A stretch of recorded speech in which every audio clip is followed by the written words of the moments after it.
श्रीमान नानक चंद एक बड़े ही निर्धन मनुष्य थे। उनके 3 पुत्र थे और एक कन्या। वह प्राय उदास ही रहते और अपनी किस्मत को कोसा करते। 50 रुपए के मासिक वेतन पर वह एक सेठ के पास मुनीम का काम करते थे। वेतन 50 रुपए और परिवार का खर्चा 60 रुपए। अवकाश के समय वह 2-3 आड़तियों के पत्र भी लिखा करते थे। वहां से उन्हें 15-20 रुपए की आय हो जाती थी। परंतु इतना कुछ कर चुकने पर भी हाथ तंग ही रहता था।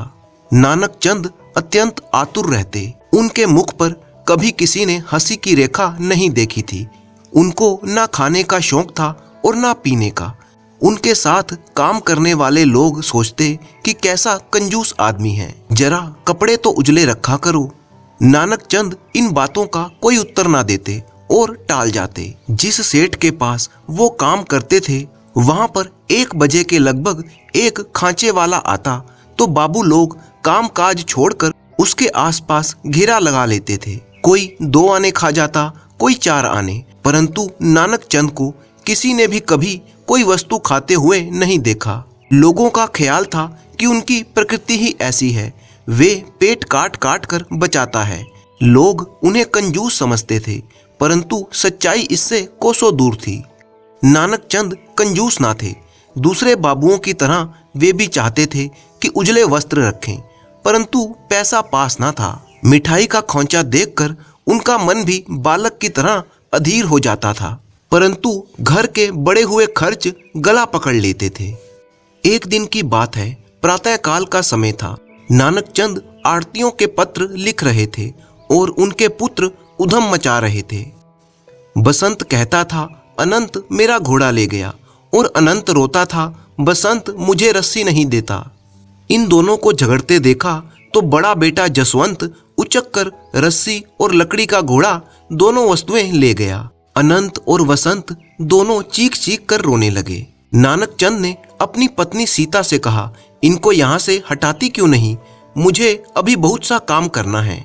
महीने के अंत में फिर कहोगी खर्च नहीं है। सीता ने उत्तर दिया, तो क्या अब काम करते ही रहोगे? धूप की ओर तो देखो, 9 कब के बज चुके हैं। सेठ जी के पास कब जाओगे? शब्द साधारण थे, परंतु नानक चंद के क्रोध में तेल का काम कर गए। उन्होंने जोश में आकर कहा, सहस्त्रों मनुष्य आए दिन प्लेग से मरते रहते हैं, इन कमबख्तों को प्लेग भी नहीं होता कि मेरे प्राण छूट जाएं। माँ सब कुछ सह सकती है, परंतु ये नहीं सह सकती। सीता गर्म होकर बोली, हाँ इनको प्लेग करो। तुम्हारे घर में जन्म लेकर इन्होंने थोड़े सुख भोगे हैं। अब बच्चे हैं, मुंह सी कर कैसे बैठे रहें? इनको देखकर तो तुम्हें जहर सा चढ़ जाता है। नानक चंद ने सीता को इस प्रकार घूर कर देखा मानो खा ही जाएंगे, और उत्तर दिया, हाँ जहर सा चढ़ जाता है। तुमको कमाना नहीं पड़ता, घर में बैठे बातें बनाना जानती हो। जितना काम मुझे करना पड़ता है उतना मेरे दफ्तर भर में कोई नहीं करता। तो ब्याह ना करते, इनमें इन बच्चों का क्या दोष है? दोष है, मैं चिल्लाता रहता हूँ कि चुप होकर बैठो, मुझे काम करने दो, परंतु ये मेरी बात पर कान नहीं धरते। सीता ने धीरे से कहा, फिर बच्चे ही तो हैं, भूल कर बैठते हैं। मैं इनको मार मार कर इनकी हड्डियां तोड़ दूंगा। चलो रोटी खा लो, दफ्तर का समय हो गया है। नानक चंद रोटी खाने बैठे, परंतु 2 ही कोर मुंह में डाले होंगे कि घड़ी ने 10 बजा दिए। नानक चंद ने हाथ खींच लिया और थाली हटा दी। सीता ने प्यार से कहा, अब जल्दी जल्दी खा लो, जरा देर भी हो गई तो क्या हुआ, कह देना कुछ भी। यह वाक्य कैसा हृदय विदारक था। नानक चंद की आंखें सजल हो उठी। वह भरे हुए गले से बोले, क्या करूं, सेठ साहब बड़े ही कठोर आदमी हैं, छोटी छोटी बातों पर गुस्सा हो जाते हैं। अब जाने ही दो, मैं आकर खा लूंगा। सीता अभी कुछ कहने को ही थी कि नानक चंद की दृष्टि अनंत पर पड़ गई। प्रातःकाल उन्होंने जितने भी पत्र लिखे थे उसने सब के सब फाड़ डाले थे और उनका पुलिंदा बनाकर खेल रहा था। गया हुआ क्रोध वापिस आ गया। अब नानक चंद सह ना सके। उन्होंने अनंत को गले से पकड़ लिया और बोले, क्यों बे, ये क्या किया? इस समय उनके शब्दों में किसी सिंह के समान गर्जना थी। अनंत ने पहले तो पिता की ओर देखा, मानो उसने कोई अपराध नहीं किया, परंतु पिता की लाल आंखें देखकर वह सहम गया और धीरे से बोला, अब ना करूंगा। यही शब्द थे जिनको सुनकर नानक चंद मुग्ध हो जाया करते थे, जिससे उनका गुस्सा शांत हो जाया करता था, परंतु इस समय नानक चंद पर इसका कोई भी प्रभाव ना पड़ा। सीता ने आगे बढ़कर अनंत से कहा, बेटा बाबूजी के आगे हाथ जोड़ दे और फिर कभी कागज ना छेड़ना। अनंत ने अपने भोले भाले हाथ जोड़कर अपराधी की तरह नेत्रों में आंसू भरकर कहा, अब ना छेड़ूंगा। परंतु क्रोध के दरबार में विनती की कोई पूछ नहीं होती। नानक चंद ने बच्चे को मार मार कर अधमुआ कर दिया। सीता ने उसे छुड़ाने का बहुत प्रयत्न किया, परंतु नानक चंद ने सुना अनसुना कर दिया और जब तक हाथ थक ना गए वे बराबर मारते ही गए। इस मार से उनका क्रोध उतर गया, परंतु फटे हुए कागजों को कौन जोड़ सकता था। मगर घर से बाहर जाकर उन्हें अपने किए पर बड़ा ही पछतावा हुआ। जब तक वह गुस्से में थे तब तक सोच ना सकते थे, मगर दफ्तर जाकर जब चैन से बैठे तो उनको अपनी भूल का अनुभव हुआ। सोचने लगे, मैंने ऐसे ही बच्चे को मार दिया। बच्चे को क्या पता था कि उसने क्या कर दिया। वे कागज मेरे लिए बहुत ही कीमती थे, लेकिन बच्चे के लिए तो वो एक रद्दी का सामान थे। भूल उसकी नहीं, मेरी थी।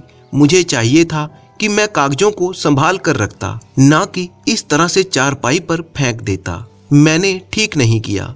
वह उस समय कैसी दीन दृष्टि से मेरी ओर देखता था, जैसे कोई दया के लिए प्रार्थना करता हो, परंतु मैंने ध्यान ना दिया। उसकी वाणी कैसी मधुर है, जैसे श्यामा का संगीत हो। सांझ को जब मैं घर जाता हूँ तो किस प्रकार प्यार से वो चिमट जाता है।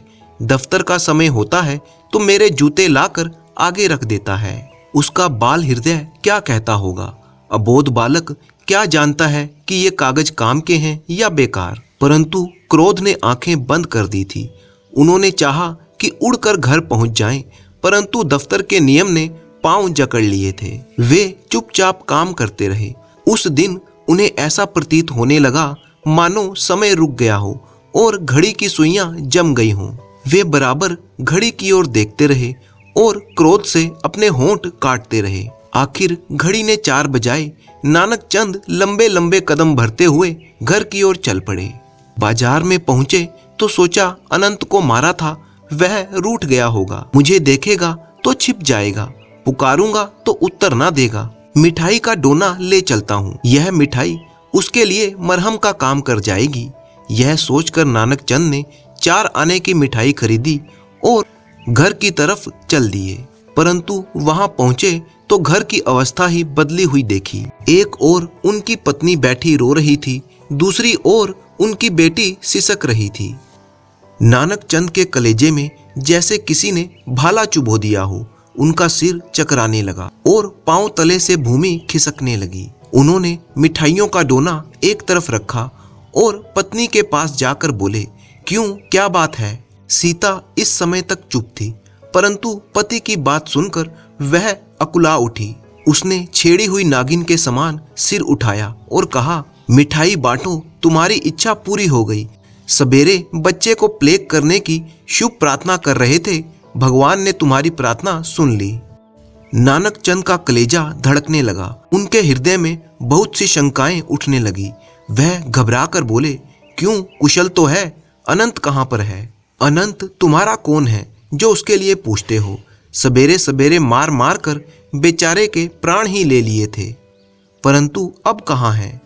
क्रोध जब अपनी चरम सीमा पर पहुंचता है तो चुप्पी साध लेता है। सीता ने कोई उत्तर ना दिया। नानक चंद ने हार कर अपनी बेटी से पूछा, सावित्री, अनंत कहाँ पर है। सावित्री ने सिसकियां भरते हुए उत्तर दिया, पता नहीं। क्या घर में नहीं है। नहीं तो कहाँ है। आपके दफ्तर जाने के बाद बाहर निकला था, फिर पता नहीं कहाँ चला गया। बहुत ढूंढा पर वह नहीं मिला। नानक चंद अपनी भूल का ऐसा भयानक परिणाम देखकर तिलमिला उठे और जल्दी से बाहर निकल गए।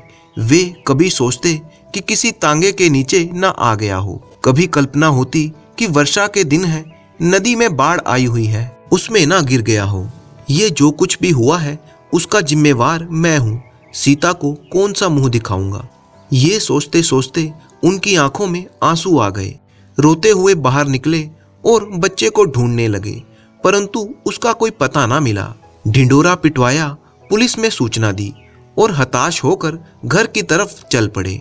अचानक एक विशाल भवन के सामने से गुजरते हुए उनके कान में एक आवाज आई, बाबूजी। निराशा ने आशा का रूप देखा। नानक चंद के पांव रुक गए। उन्होंने चारों ओर देखा। राय बहादुर मुबारक के घर के आंगन में दृष्टि दौड़ाई। इतने में फिर से आवाज आई, बाबूजी। नानक चंद का रोम रोम खुशी से पुलकित हो उठा। वही स्वर था, वही बोल और वही माधुर्य और भोलापन। नानक चंद दौड़कर आंगन में गए और दूसरे ही क्षण में उनका पुत्र उनकी टांगों से लिपटा हुआ था। परंतु अभी वे अपने खोए हुए बालक को मिलने का सुख भी अनुभव न कर पाए थे कि राय बहादुर मुबारक उनके सामने आ खड़े हुए और बोले, यह बालक आपका है क्या? नानक चंद ने बालक की तरफ देखते हुए उत्तर दिया, जी हाँ। आप पिता नहीं पिशाच है। ये जो इस बच्चे के शरीर पर मार के निशान हैं, आपकी करतूत है। आपको कुछ लज्जा आनी चाहिए। नानक चंद पर मानो घड़ों का पानी गिर गया। लज्जा के मारे उनका सिर झुक गया।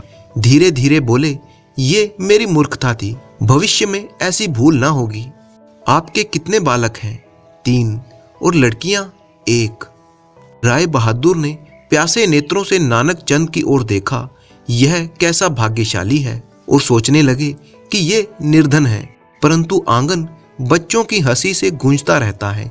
मेरे पास धन की कोई कमी नहीं है, परंतु मेरे घर में अंधेरा है। उनके नेत्रों में आंसू छलकने लगे। तब नानक चंद ने सुबह की सारी घटना उन्हें पूरे विस्तार के साथ कह सुनाई। राय बहादुर को बड़ा ही दुख हुआ और बोले, इसमें आपका दोष नहीं है।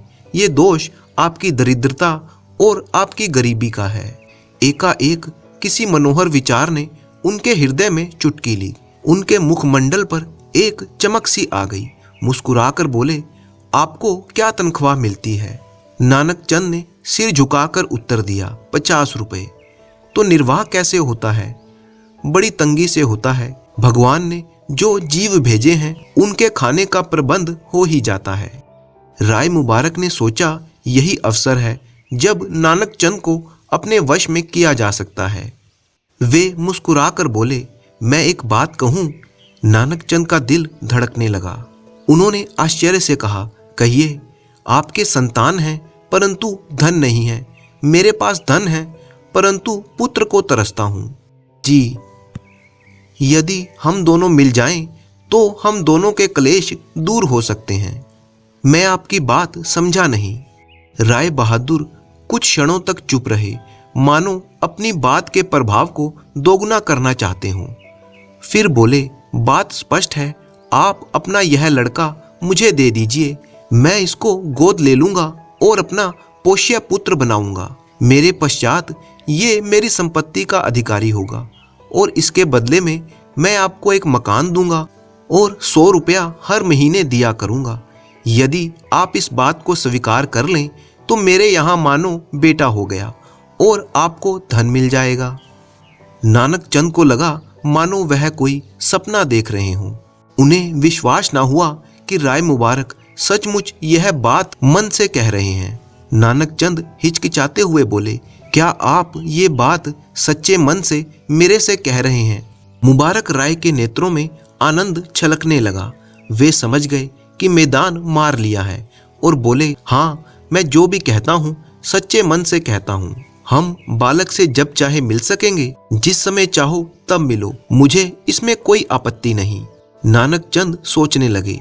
एक ओर पुत्र का प्रेम था और दूसरी ओर संसार का सुख था। उनका हृदय एकाएक निश्चय ना कर सका कि क्या करना चाहिए। अंत में वे बोले, मैं अपनी पत्नी से एक बार परामर्श कर लेता हूँ, आपको कल उत्तर दूंगा। यह बात सीता ने सुनी तो मानो आकाश से नीचे गिर पड़ी हो। उसने अनंत को छाती से लगाया और बोली, मुझे गरीबी स्वीकार है, परंतु बच्चा मैं ना बेचूंगी। नानक चंद ने उपेक्षा के भाव से कहा, मूर्ख हो क्या? परमात्मा ने 3 पुत्र दिए हैं, एक कन्या दी है।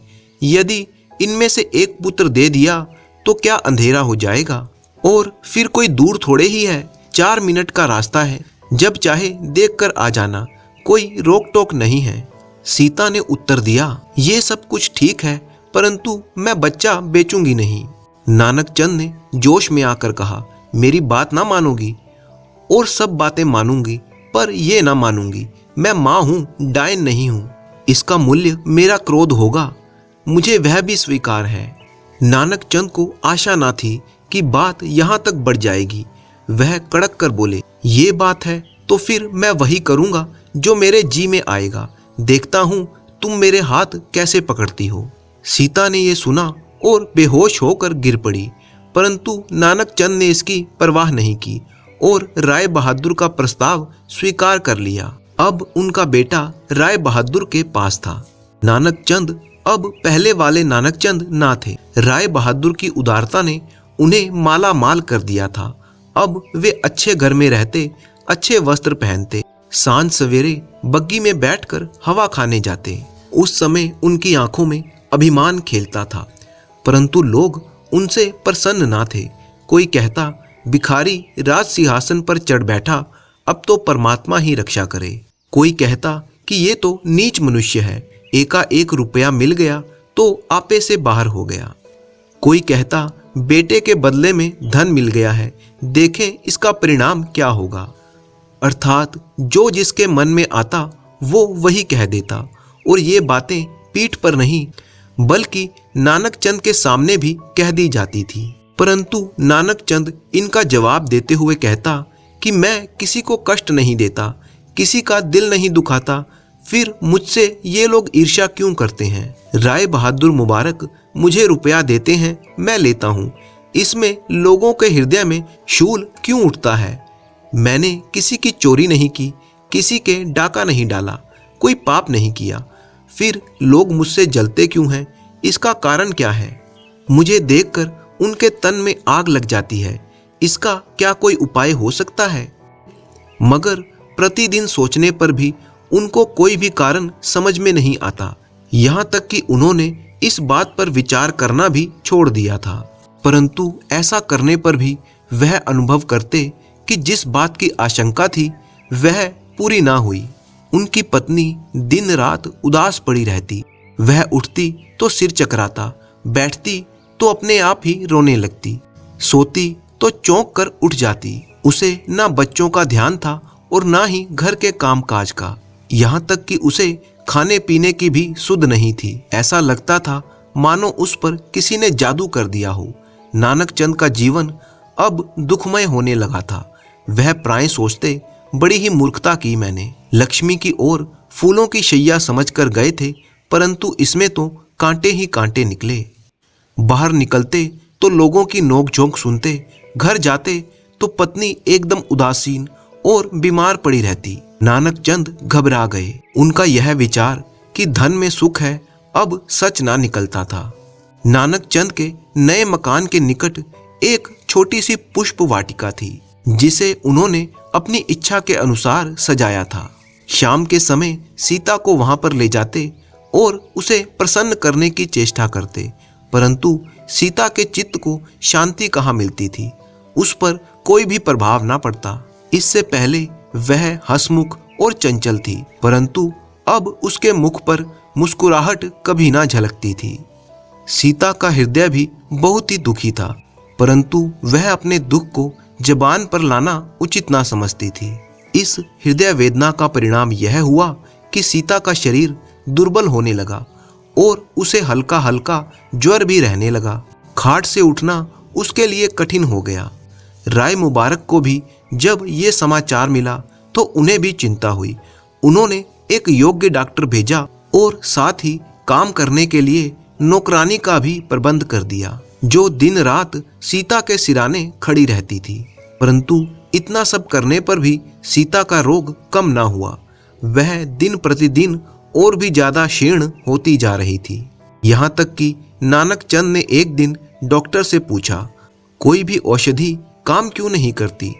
डॉक्टर ने विचित्र सी दृष्टि से नानक चंद की ओर देखा और उत्तर दिया, क्या कहूँ, जहां तक हो सकता है मैं कर रहा हूं। फिर ये अच्छी क्यों नहीं होती? इस विषय में मैं कुछ कह नहीं सकता। नानक चंद को चिंता हुई और वे पूछने लगे, कहीं रोग असाध्य तो नहीं हो रहा? देखिए, मुझे धोखे में ना रखिए, जो भी बात है साफ साफ कह दीजिए।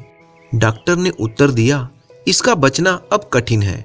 नानक चंद के मस्तक पर पसीना आ गया।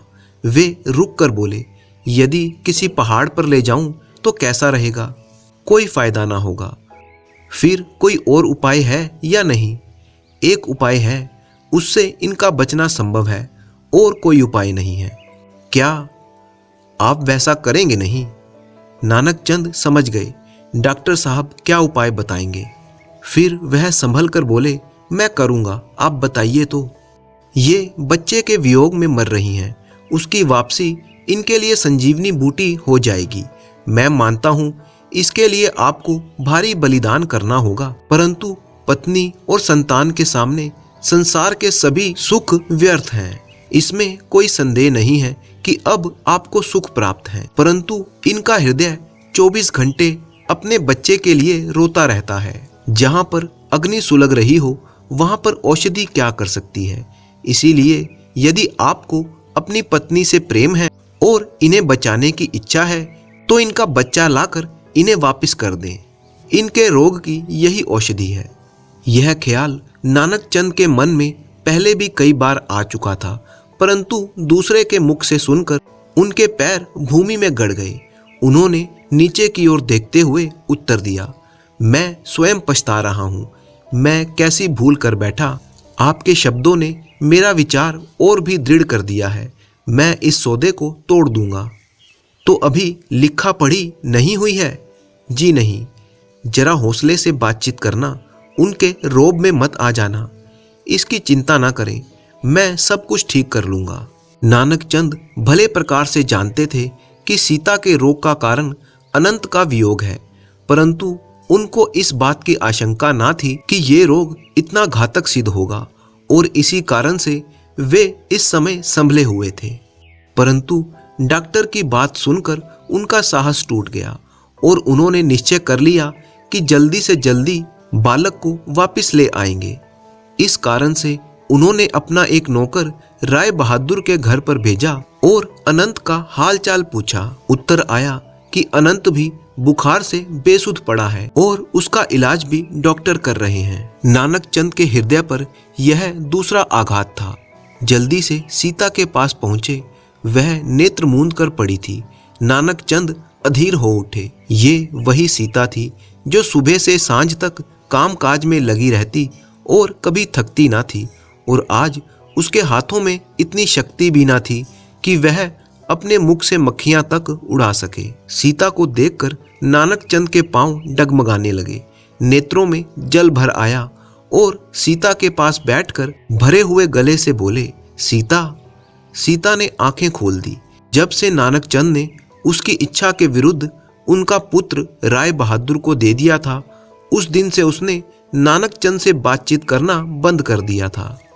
परंतु इस समय उनका स्वर भर्राया हुआ था और नेत्रों से आंसू बह रहे थे। इन आंसुओं में सीता का क्रोध भी बह गया। उसने धीरे से उत्तर दिया, क्यों, रोने से क्या होगा, शांति रखो। नानक चंद को बात करने का साहस हुआ। वह कांपते हुए बोले, मैं तुम्हारा अपराधी हूं। सीता ने निश्चय कर लिया था कि मर जाऊंगी, परंतु पति से लड़का वापस लाने की बात ना कहूंगी। लेकिन पश्चाताप के 2 शब्द सुनकर उसका क्रोध जाता रहा। वह रोती हुई बोली, मेरा अनंत मंगवा दो, नहीं तो मैं राजी ना होंगी। नानक चंद ने सीता की ओर सजल नेत्रों से देखा और उत्तर दिया, हाँ मंगवा दूंगा। कब तक? कुछ बीमार है, उसे चंगा हो लेने दो, इतने में तुम भी ठीक हो जाओगी। सीता समझ ना सकी कि नानक चंद का मतलब मंगवाने से क्या है, मिलने के लिए या हमेशा के लिए, परंतु स्पष्टता पूछने का उसका साहस ना हुआ। फिर कुछ सोचकर बोली, यह घर छोड़ना होगा। नानक चंद ने धीरता से उत्तर दिया, छोड़ देंगे, रुपए पैसे का फिर से कष्ट होगा, सह लेंगे। सीता का संकुचित मन अब आनंद से खिल गया। मुस्कुराकर बोली, परंतु आपको कष्ट बहुत होगा। नानक चंद ने जोश में आकर उत्तर दिया, मैं दिन रात के 24 घंटे काम करूंगा, सूखी रोटी खा लूंगा, परंतु बच्चे को सुख संपत्ति के लिए नहीं बेचूंगा। यह शब्द सुनकर सीता का हृदय आनंद सागर में लीन हो गया।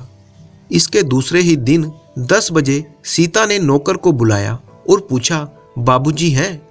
नौकर ने उत्तर दिया, उनकी छुट्टी पूरी हो गई है, वह दफ्तर गए हैं, तो तांगा ले आओ। कहाँ जाना होगा? राय बहादुर के मकान तक जाऊंगी। ये सुनकर नौकरानी दंग रह गई और बोली, ये ना होगा, आपका शरीर बड़ा ही दुर्बल है। सीता ने उसकी ओर देखा और कहा, तुम्हारी अपेक्षा अपने जीवन से मुझे अधिक प्यार है, परंतु डॉक्टर ने मना किया है। उसने मेरा रोग ही नहीं पहचाना तो इलाज क्या करेगा? तांगा ले आओ, मैं अपना बच्चा देखने जाऊंगी। सीता ने उसकी बात पर कोई ध्यान न दिया और बग्गी में बैठकर चली गई। उसका सिर चकराता था, शरीर कांपता था, परंतु बच्चे का प्यार उसे बल और साहस दे रहा था। राय बहादुर के घर पहुंचकर वह उड़ती हुई उनके हाल कमरे में जा पहुंची। वहां उसका बच्चा एक बहुत ही बढ़िया पलंग पर लेटा हुआ था। कमरे में बिजली का पंखा चल रहा था। सीता मातृ स्नेह की व्याकुलता से आगे बढ़ी, परंतु एकाएक उसके पांव रुक गए। विचार आया, यह सुख, यह आनंद, यह ऐश्वर्य मेरे यहाँ पर इसको कैसे प्राप्त होगा? इसके लिए जिस प्रकार रुपया पानी की तरह यहाँ पर खर्च किया जा रहा है, मैं वो कैसे कर सकूंगी? तो फिर इसे इस स्वर्ग से खींचकर वापिस नरक में ढकेलना, क्या यही माँ का प्यार है? क्या मातृ स्नेह यही है कि मैं अपनी छाती ठंडी करने के लिए इसे टुकड़े टुकड़े के लिए मोहताज बना दूं? क्या मातृ स्नेह यही है कि मैं इसके सुनहरे भविष्य को मिट्टी में मिला दूं? बड़े ही भाग्य से ये गद्दी पर जा चढ़ा है, क्या अब इसे मातृ स्नेह के कारण फिर से गरीबी में ढकेल दूं? सीता का धैर्य छूट गया। वह रोती हुई मुड़ी और अपने 3 मास से बिछड़े हुए पुत्र से जाकर लिपट गई। कुछ समय तक मौन का साम्राज्य छाया रहा। ऐसा जान पड़ता था कि मानो किसी ने माँ बेटे पर जादू कर दिया हो। एकाएक सीता ने अनंत का मुख चूमा और पूछा, क्यों बेटा, यहाँ रहेगा? अनंत ने नेत्रों में आंसू भरकर उत्तर दिया, ना, घर चलूंगा। यहाँ मिठाई मिलती है? हाँ मिलती है। तो वहाँ पर मिठाई ना मिलेगी। थोड़ी है?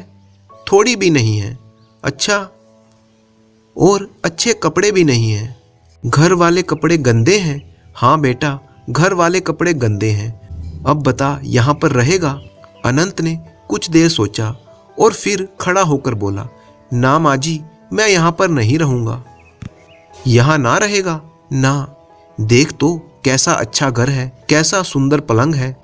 हमारे घर में ये सब चीजें नहीं हैं। परंतु इन बातों का अनंत के हृदय पर कोई भी प्रभाव ना हुआ। वह धीर भाव से बोला, मैं तो घर चलूंगा। वहां क्या है? फिर तू भी ना जा। मैं ना जाऊं तो तू यहां पर रहेगा? हाँ रहूंगा। और मैं चली जाऊं तो मैं भी चलूंगा। सीता के रोम रोम में खुशी की लहर दौड़ गई। वह बच्चे से प्रेम करती है, यह बात ना थी। बच्चा भी घर के बिछोह में बीमार हो रहा था। इस अवसर पर माँ का हृदय फिर से भर आया। वही मातृ स्नेह जो बच्चे के भविष्य की खातिर अपने सुख को छोड़ने के लिए तैयार था, अब बच्चे की इच्छा पर अपना सुख वापस पाने के लिए तैयार हो गया। कैसा आध्यात्मिक दृश्य है, कैसा पवित्र प्रेम है, जिसकी उपमा संसार भर में नहीं मिलती। सीता ने अनंत को छाती से लगाया और इस प्रकार भागी मानो कोई चोर हो। दूसरे दिन इन दोनों का ज्वर उतर गया। यह समाचार राय बहादुर ने सुना तो वह बहुत ही छटपटाए, परंतु अभी तक लिखा पढ़ी ना होने के कारण वह कुछ ना कर सके। हाँ, नानक चंद को वो घर छोड़ना पड़ा और जो रुपए ले चुके थे उन्हें लौटाने के लिए सीता के आभूषण बेचने पड़े। जब आभूषण बिक गए तो नानक चंद ने हंसी से कहा, लो, अब तुम्हारे आभूषण तो गए। सीता ने अनंत की ओर इशारा किया और कहा, मेरा यह अनमोल आभूषण मेरे पास है, परमात्मा से यही मांगती हूँ। सीता और नानक चंद अब दोनों खुश थे। उनके दिन कष्ट से कटते थे, परंतु वे प्रसन्न रहते थे। नानक चंद पहले अपनी कंगाली पर कुढ़ते रहते थे, परंतु अब उनको किसी ने भी कभी उदास नहीं देखा।